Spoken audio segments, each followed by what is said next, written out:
And I believe, was Rick Santorum in the Senate at this time? I don't think he was. I feel like Santorum, but Santorum equally moralizing. But he, of course, is one of these guys who wants to go on television.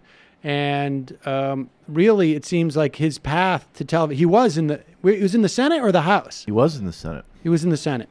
95, 2007. I bet you could find a couple of speeches from Rick Santorum as well, talking about why it was so imperative to impeach Bill Clinton.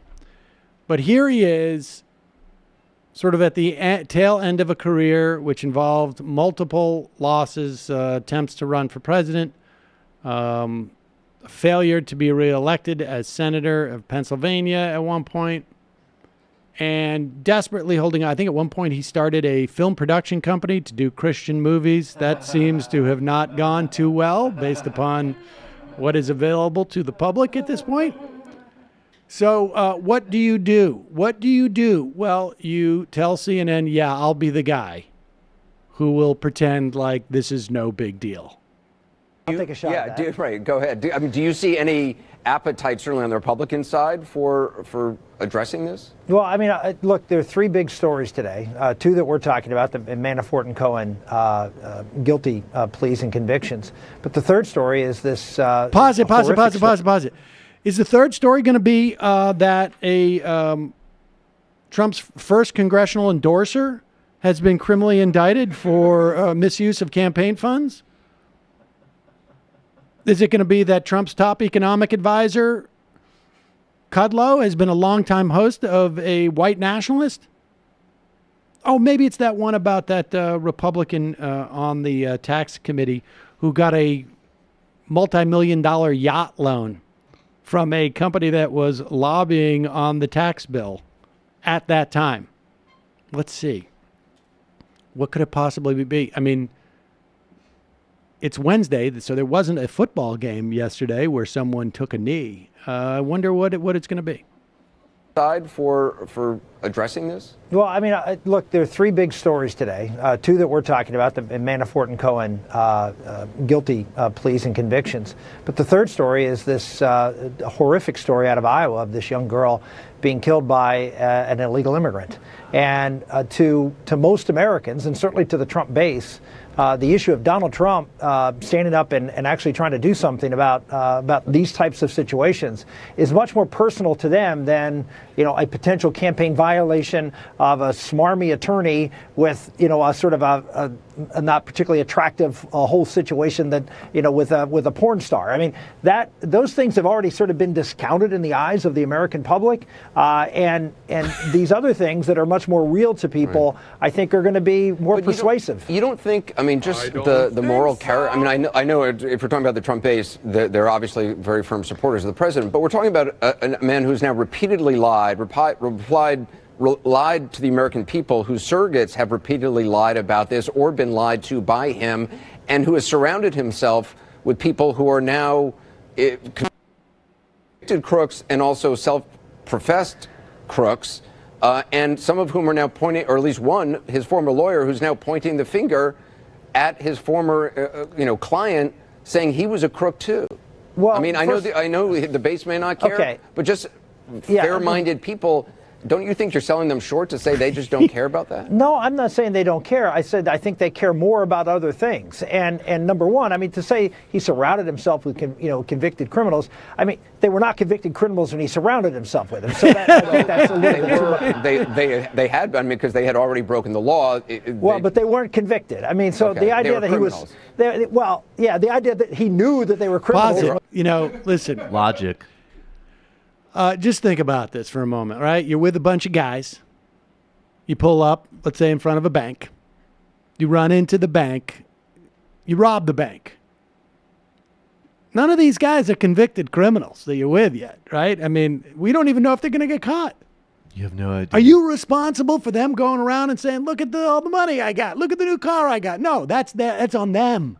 You know what's incredible about that, though, is like, first, of course, he goes to the xenophobia and the racism that drives the Trump and Republican vote.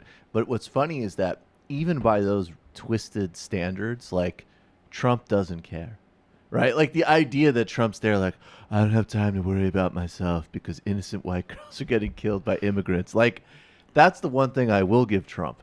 I am sure that he's not worrying about what happened in Iowa if he's anxious about what happened to Manafort and Cohen. Oh, yeah. Right? No, like, of that's course. what's kind of funny. The double play of it is like the real, like, fascist thug Santorum's But- like, remember the racism. And you know Trump's at home like, oh, yeah, whatever. Well, it's pretty spectacular that Santorum is saying, like, look, no matter what Donald Trump does, it is always going to be more important that there are brown people being let into this country and to his base. I mean, that's basically it. In a political sense, that's true, Rick. But if there's exposure vis-a-vis me, that's not true. All right. And so this conversation goes on. Rick Santorum has had to basically have Anderson Cooper say, like, but okay, you're telling me that the Trump base doesn't care. But he says, what does he say? Fair-minded people. Really what he's just saying is like normal people care, though, right? Like non-paid shills and people who are normal care.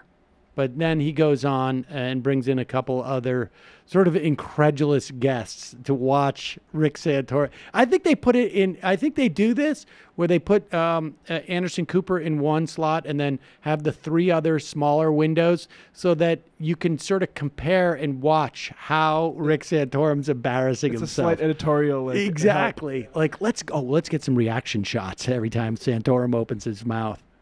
Number one, General Flynn was it's not Freeze a it. smarmy Pause it. character. Look at Tubin's face as Rick Santorum tries to talk. All right, go back. He just said Flynn's not a smarmy character. Yes, they've moved on to the other people now who have been have you mean either pled guilty or been indicted. And just to remind, like, the post-military gig job, and setting aside the crimes that he probably committed in the military, was let's pitch a deck to people connected to the Turkish government to kidnap a cleric in Pennsylvania and ship him back where he will, like, almost certainly be tortured. Well- Not a smarmy guy. Well, wait a second. To be fair, Flynn did that because he did not appreciate the corporate education reform that Gulen was imposing through his charter schools. Well, then So- Santorum would say he's a smarmy guy if that was true. Right, exactly. Right. Here is, all right, so let's watch this. Number one, General Flynn was it's not a smarmy character. I mean, General Flynn served this country, terrifically as a military officer. Right, but he did lie to a federal investigator. I agree. He made a mistake and he committed a crime and he took the hit for it. But to suggest that's a bad guy to surround yourself with, I think, is overstating the case. Paul Manafort has been employed by Republicans all over the map for a long, long time before Donald Trump. Hold on for 1 second. Hold on for 1 second. I think Santorum may be on to something.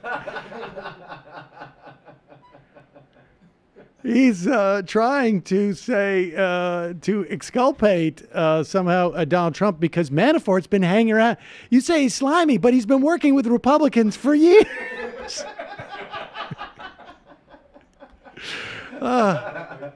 Maybe we need to revisit some things. He Rick. worked No in a one- lot of parishes That's for right. the Catholic Church. Exactly. No one who speaks German could be an evil man.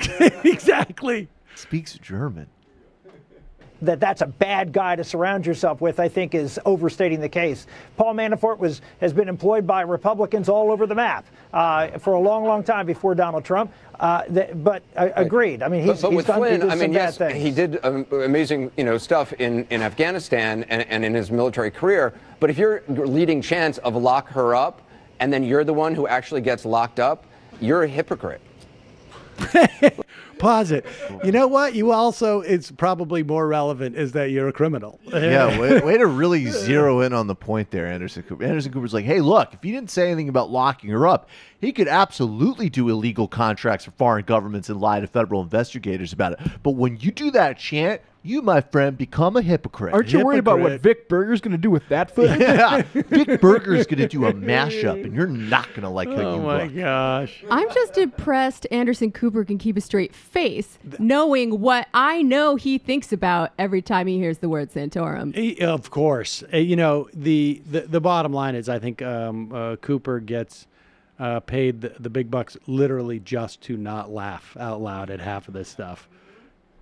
Look, General Flynn. Well, look, I don't know if you're a hypocrite. I mean, what would you call it? Look, he made a mistake. I mean, I think he A victim of karma? No, look, you can tell Cooper right there is trying not to laugh. Doing something Victim that of he karma. himself actually agrees with. I think General Flynn, would tell you He that was representing Turkey without acknowledging it and writing op-eds about it and pretending not saying it. I mean, he's a hypocrite. Yeah, all I would say is I think it's a little bit more complex than that. But having said all that, I think you look. Pause it. I love the fact that they're arguing over this guy who has pled to criminal charges, whether he's a hypocrite or not.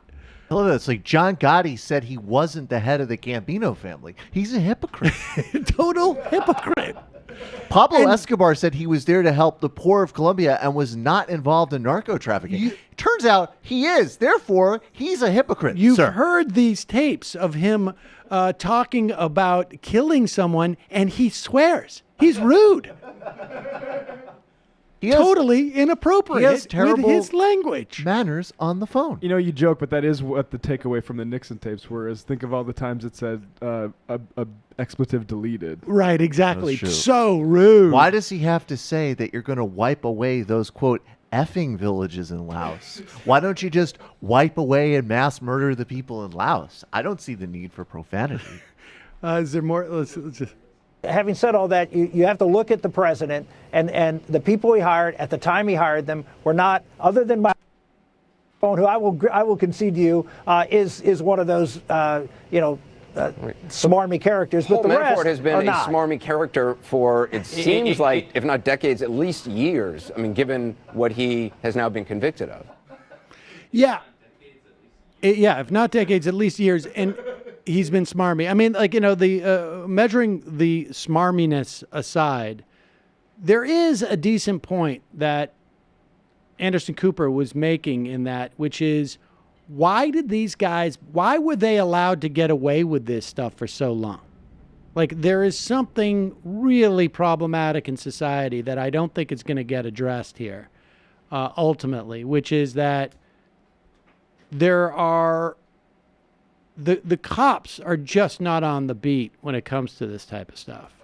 And that is why they are all of these guys. We look at the sort of the hubris and the arrogance involved in all of this. And it's because they never had to account. There was no accountability for these people. That's why there's no doubt that you could go in and convict Trump and his family of any number one of criminal violations, because they operated in their mind with impunity.